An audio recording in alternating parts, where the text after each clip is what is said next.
Thank you, Senator Whish-Wilson. Senator Canavan. Thank you, Mr Acting Deputy President. And I want to start off by taking a slightly different emphasis than previous speakers on this report and make the point that our tax system is often held up as the envy of the world, that our tax framework provides more powers to the Australian Taxation Office than almost any other country in the world, and we should be proud of that.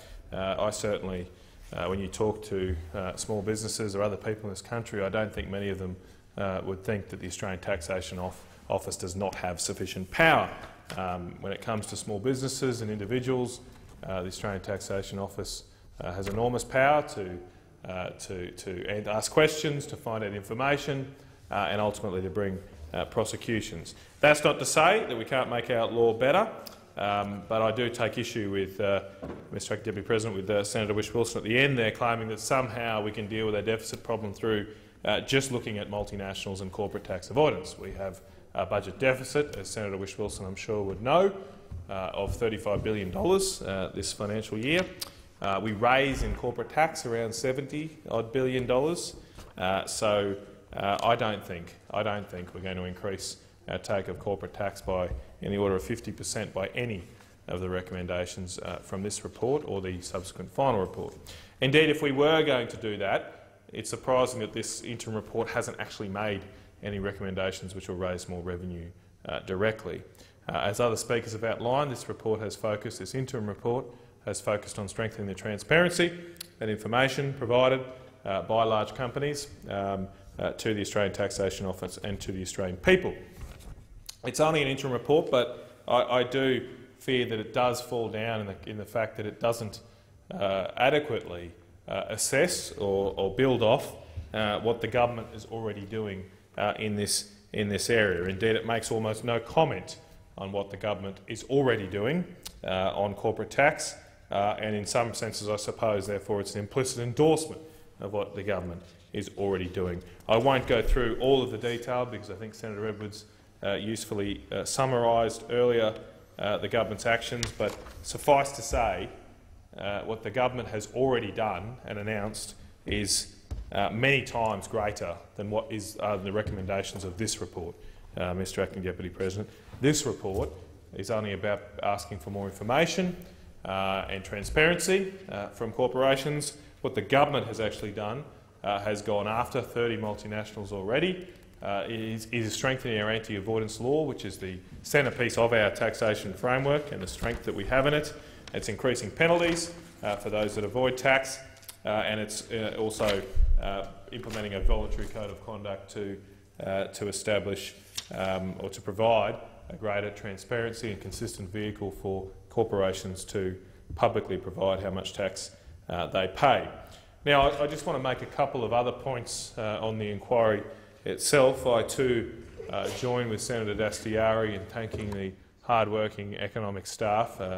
I think we might have 14 inquiries on at the moment, the Senate Economics Committee. It is an immense workload, and I hope that senators, when we do consider establishing more references committees, that we take account of the workload that is already placed on the hard-working committee staff. Notwithstanding it, this was an important report, and they have done a stellar job in producing this report. I would say, though, in a more negative comment, though, I do think some of the hearings in this report did approach an almost show trial atmosphere.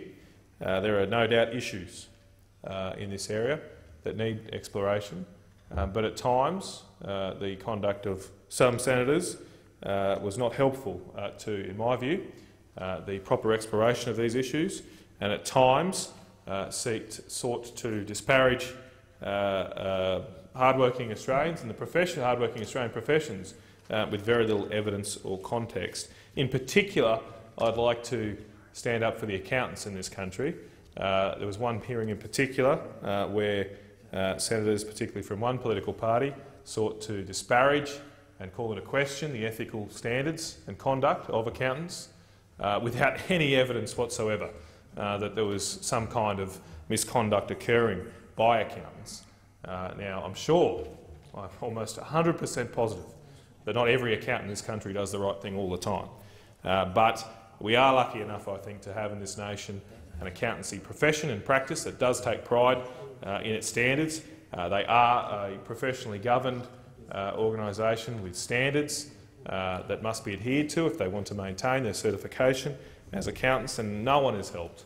No one is helped when we unfairly drag such professions through the mud without any evidence. We have not had the scandals here in our accountancy profession that has had beset the United States, particularly Arthur Anderson a few years ago. We should be thankful for that, and I hope that the accountancy profession in our country continues to maintain its high level of professional and ethical standards. And finally, Mr President, if I can also add that my objection to one particular aspect of the interim report, which is outlined in the government's dissenting report, and that's the approach to demand information, private and confidential information from individuals in this country. I do not believe that we should be asking individual taxpayers to publish their information, however lucky they might be. And I will never approach I think the threshold of 100 million or so that we're putting on this.